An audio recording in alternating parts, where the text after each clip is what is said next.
Part 2.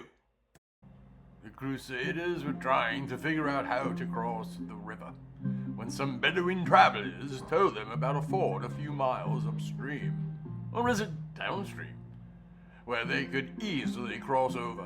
St. Louis sent his brother, Robert of Artois, to lead a bunch of Templar knights and English hooligans to find the ford, cross over, and secure the other side. See? Ford in the river, just like I told you. Check and see if there's any snot in the glove box. Now, crossing a steep ford over slippery rocks while wearing heavy armor is not an easy task, to say the least. And many of the Crusaders slipped and fell into the water and drowned, or were crushed to death when their horses slipped on the slimy rocks. But the majority of them did make their way across and quietly snuck up on the infidels. St.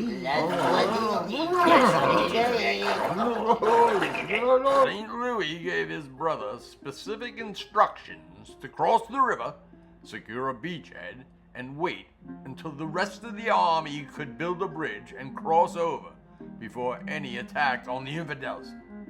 But Robert was kind of a loose cannon and saw a window of opportunity, so he called for an attack in the early morning as the Muslims were beginning to stir.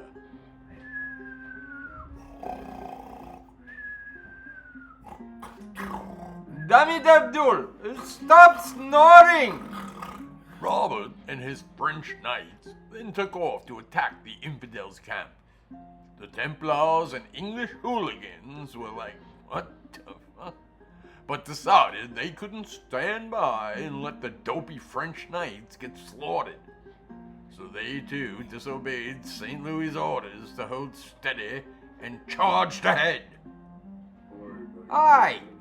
Where are those French idiots running off to? Hey! Get back here, or we're gonna tell on you! It's hard to relax on the beach with you yelling, so shut up! The Crusaders had indeed caught the Egyptians off guard and tore through their camp, hacking, chopping, and cutting them to pieces.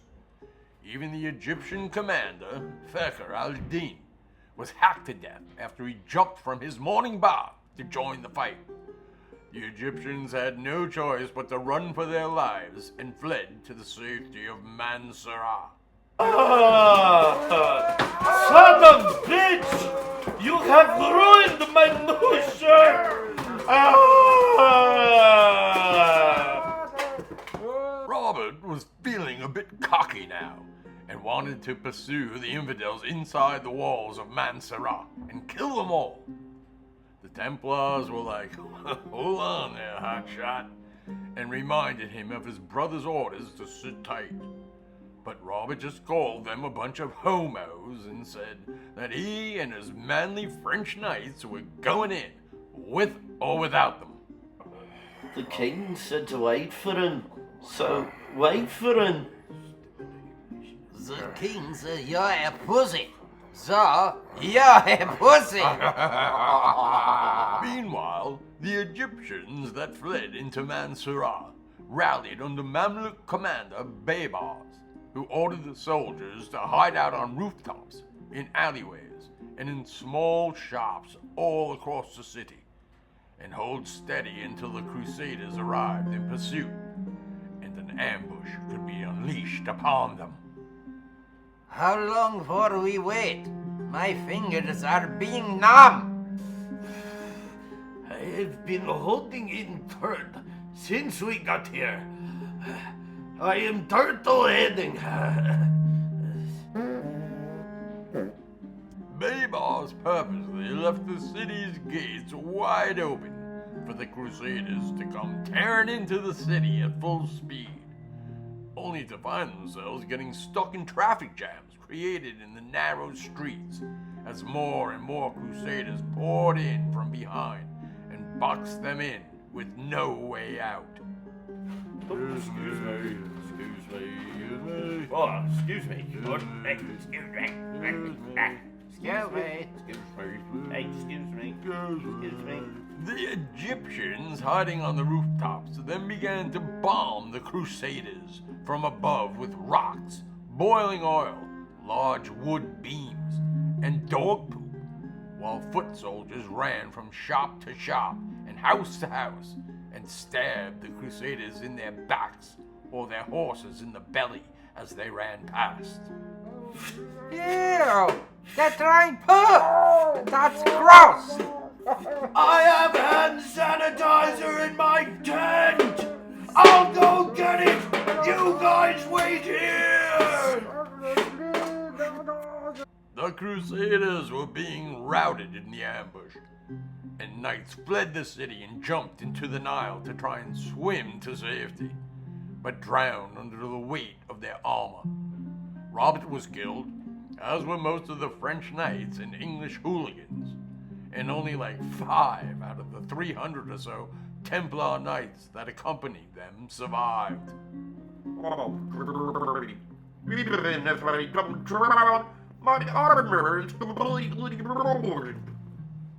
The few survivors stumbled back to the Crusaders' camp and told St. Louis of the fiasco they endured because of his stupid brother.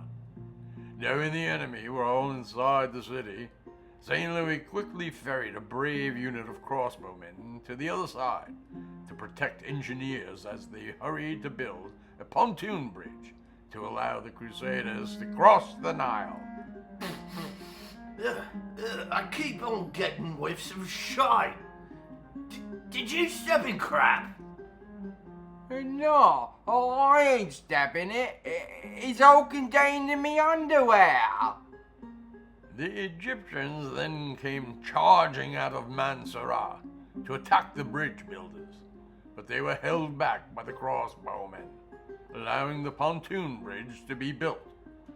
St. Louis then quickly led the troops over the new bridge and charged at the infidels, who fled back into the city.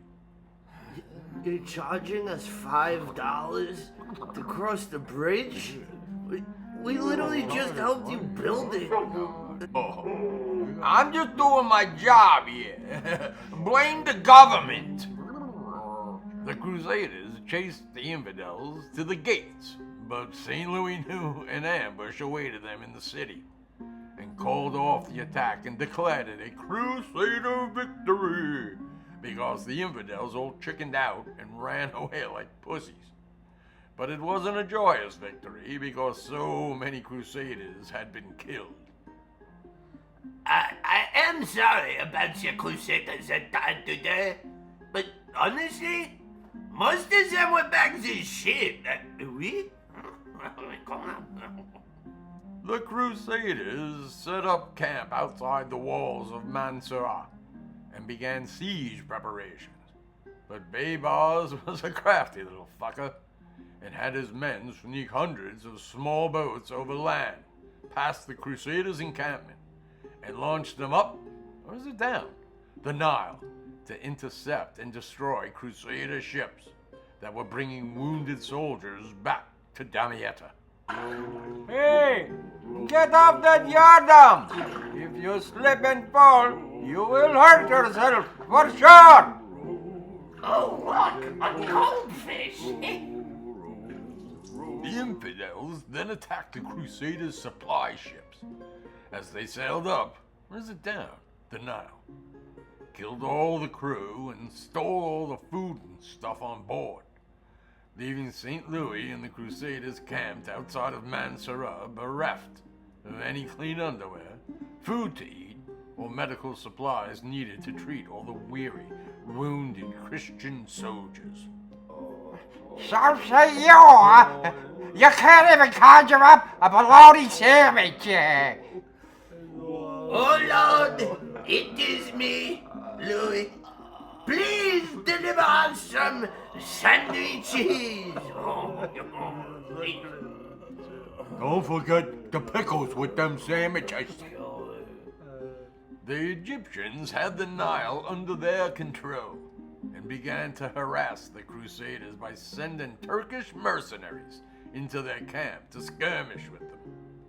Although these were small fights, Every Latin that got killed helped to compound the Crusaders' misfortunes due to a lack of reinforcements. These infidels are like roaches! Where the hell do they keep coming from? I was going to be saying the same thing about you guys.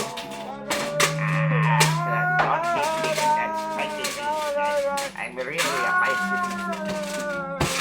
Shit was now quickly going south for the Crusaders, as scurvy and dysentery ran rampant through the Crusaders' camp, leaving very few soldiers with clean underwear or the will to keep fighting. St. Louis had no choice but to concede defeat and order a full retreat back to Damietta. Hey, don't leave me here. I just stubbed my toe. I will be fine. The Crusaders were moving as slow as a turtle with a brick on its back due to disease and hunger as they lumbered back to Damietta. St. Louis tried to remain the fearless leader and show strength, but he got the shit so bad that he had to halt the march every 20 minutes or so to find a bathroom and spew hot lava diarrhea out of his royal ass. Oh Lord, merci for providing the porta potty so I do not shit myself. You might want to wait a bit. I just blew up in there.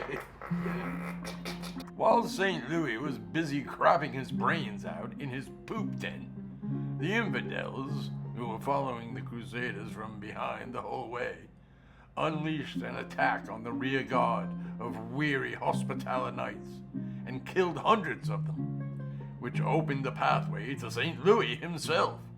I am sorry I was forced to be killing you, but you picked the wrong religion, so... Well, I'm not really religious. I just joined because I like the cool uniforms with it. Get it? St. Louis would have shit his britches had he not already been crapping his brains out on the bowl when the infidels burst into his poop tent and took him captive. As word of their leader's capture spread through the ranks, the few Crusaders that were left threw in the towel and surrendered. Here, have a baby wipes. We may be your captors, but we are not smelly savages. So please, wipe us, Louis. Well now, this is getting pretty crazy, right? Thousands of Christian Crusaders under the leadership of Louis IX, the King of France, and a goddamn bona fide saint, go into Egypt to attack the infidels in order to reclaim Jerusalem in the name of Christianity. Honestly, what could possibly go wrong? Hope you enjoyed part 2 of Holy Crap, the Seventh Crusade. Be sure to check out part 3 to see how this wacky episode of history pans out. All I can tell you is, hang on to your gumbassons.